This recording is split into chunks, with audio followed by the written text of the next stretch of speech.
Good morning, everyone. Well, so much for that crisis.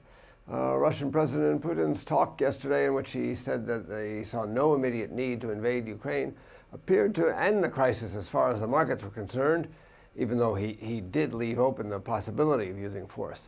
Russian stocks, which were down about 11% on Monday, rose 5%, so they regained nearly half of their losses, while the ruble also recovered some, but not all of its losses. Gold fell, oil fell, U.S. 10-year bond yields rose 10 basis points, and the S&P 500 made a new record high. So this demonstrates that the global risk-off trade was firmly reversed. In the currency market, the safe haven flows into the dollar also partially reversed, as the U.S. currency lost ground against the high beta G10 currencies, the Noki, the Stocky, the Australian dollar, and New Zealand dollar. Although the even safer haven yen and Swiss franc were the main losers among the G10. Most emerging market currencies gained somewhat against the dollar too, as the fears about emerging markets also went into reverse. The ruble was the biggest gainer, with the Hungarian forint and the Polish zloty not far behind. Yet euro-dollar was virtually unchanged. This may owe to something to lingering concerns about tomorrow's ECB meeting, or maybe it's due to just to the widening interest rate differential in favor of the U.S.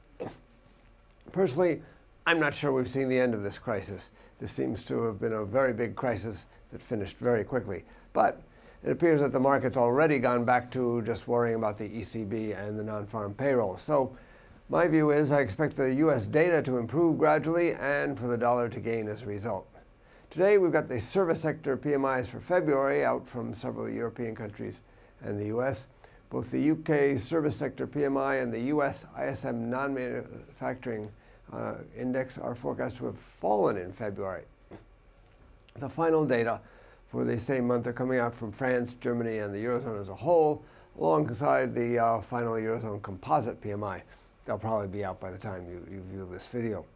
From the Eurozone, we also get retail sales for January and the second estimate of the region's GDP for the fourth quarter. Retail sales are estimated to have risen in January after declining in December. As usual, the forecasts for Eurozone GDP are just the preliminary, same as the preliminary estimate. In the U.S., we've got the ADP employment change for February coming out. It's expected to show that the private sector gained 155,000 jobs in February.